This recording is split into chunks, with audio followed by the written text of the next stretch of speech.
போற நாள் நெருங்கிவிட்டது. அவன் உலகத்தில் தன்னுடைய ஆளுமையை பரப்புகிற அந்த நாள் சீக்கிரம் வந்துருச்சு. ஆகவேதான் இன்று உலகம் முழுவதும் தீவிரவாதம் கட்டவிழ்த்துவிடப்பட்டிருக்கிறது. அதன் காரணம் அவனுக்கு ஒரு முன்னோடி தேவைப்படுது. ஃபோரன்னர் அப்படின்னு சொல்றோம். இயேசு வர்றதுக்கு முன்னால யோவான் ஸ்நானகனை முன்னோடியாய் அனுப்பினார். அங்கே கர்த்தருக்கு வழியை செவைப்படுத்துங்கள் என்று சொல்லி வனாந்தரத்தில் கூப்பிடுகிறவருடைய சத்தமாய் இருக்கிறேன் என்று சொல்லி யோவான் சொன்னான். இயேசுவை மாதிரியே டூப்ளிகேட் பண்றான் பாருங்க. அவரை மாதிரியே பார்த்து அப்படியே தன்னை இயேசுவை போல இமிட்டேட் பண்ணுகிறான் பாருங்கள் சாத்தான்.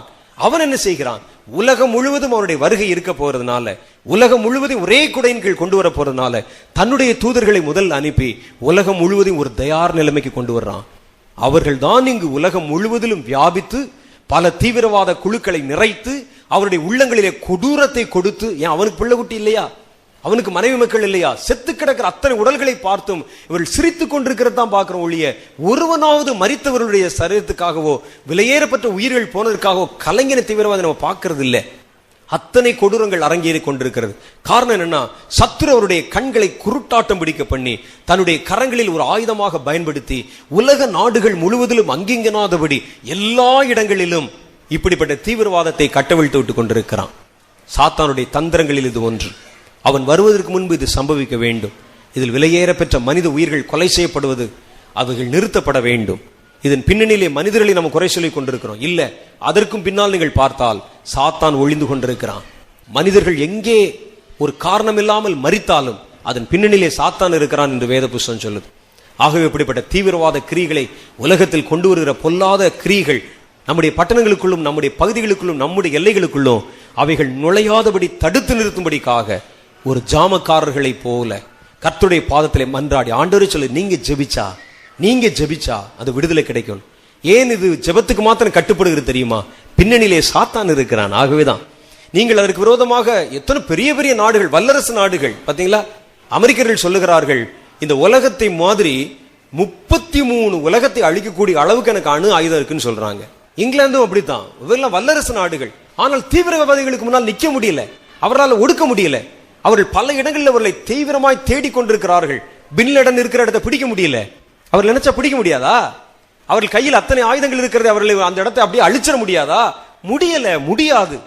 அவர்களும் எவ்வளவோ தீவிர முயற்சிகளை செய்து கொண்டுதான் இருக்கிறார்கள். இந்தியாவில் எல்லை பாதுகாப்பு படையினரும் போலீஸ்காரர்களும் எங்கு பார்த்தாலும் பாதுகாப்பு படையினரும் தீவிரமாய் வேலை செய்து கொண்டிருக்கிறாங்க.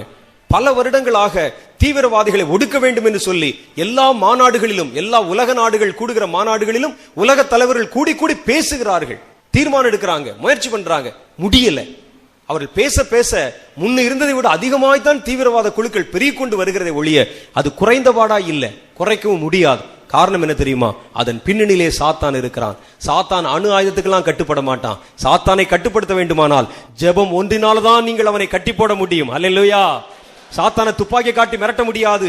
முடக்கப்பட்ட முழங்காலை காண்பித்தால் சாத்தானை மிரட்டி விட முடியும், சாத்தானை விரட்டியும் விட முடியும். சாத்தானுக்கு முன்னால நீங்க ஏவுகணைகளை காட்டி உன்னை ஒழித்து விடுவேன் என்று சொல்ல முடியாது. ஆனால் ஜெபிப்பதற்காக குவிக்கப்பட்டவருடைய கைகளை காண்பித்தால் அவைகள் முடங்கி ஓடி போய்விடும் என்று கர்த்தருடைய வேதம் சொல்லுது. ஆகவே இன்றைக்கு தீவிரமான காரியங்கள் பெருகும் பொழுது அவைகளை தடுத்து நிறுத்த ஜெபிக்கிற கிறிஸ்தவனுக்கு மாத்திரமே முடியும் என்று நான் அல்ல, கர்த்தருடைய வேதம் சொல்லுகிறது. ஹல்லேலூயா. கர்த்தர் சொல்லுகிறார். ஹல்லேலூயா. உங்கள் உத்தரவாதம் உங்களுக்கு தெரியாது, உன் பலம் உனக்கு தெரியாது, உங்களுடைய ஜெபத்துடைய வேகம் உனக்கு தெரியாது. நீங்கள் நினைத்தால் எதையும் சாதித்து விட முடியும் என்று கர்த்தருடைய வேதம் சொல்லுது. அது நடந்திருக்கிறது, நடக்க போகிறது. முடக்கப்படுகிற முழங்கால்களுக்கும் வடிக்கப்படுகிற கண்ணீருக்கும் கதறுகிற ஜெபத்திற்கும் சாத்தான் பயப்பட ஆரம்பித்து விடுகிறான். ஆக உத்தரவாதம் உங்க கையில் இருக்குது. நீங்கள் தான் அதை சாதிக்க முடியும், நீங்கள் தான் அதை நிலைநிறுத்த முடியும், நீங்கள் தான் அந்த காரியத்தை தேசத்துக்கு கொண்டு வர முடியும். கர்த்தர் ஆகவேதான் அவர் உங்களை எதிர்பார்க்கிறார். நம்ம எழுந்து ஜெபம் பண்ணுவோமா?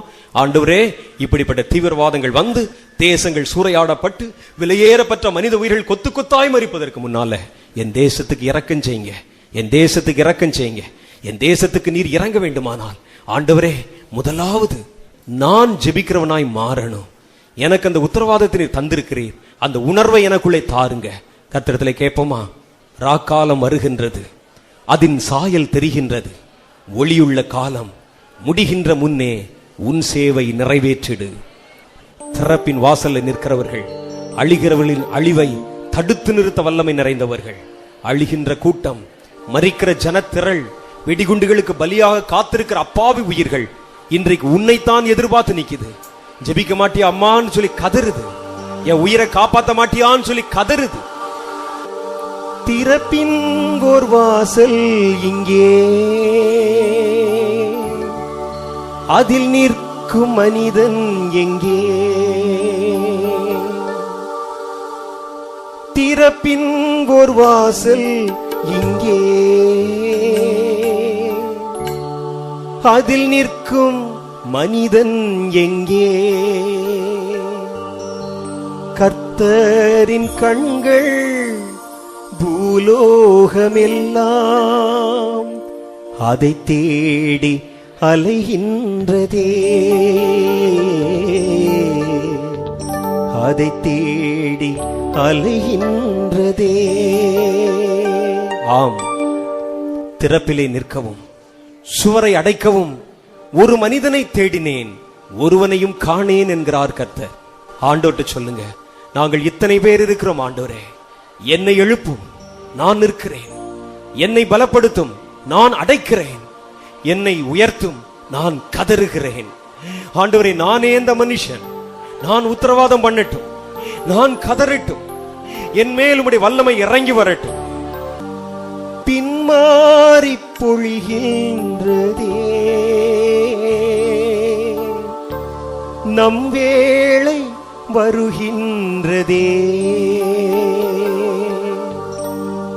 அழிகின்ற கூட்டம் நம்மை தான் இன்று எதிர்நோக்கி நிற்கின்றதே. அழிகின்ற கூட்டம் நம்மை தான் இன்று எதிர்நோக்கி நிற்கின்றதே, எதிர்நோக்கி நிற்கின்றதே.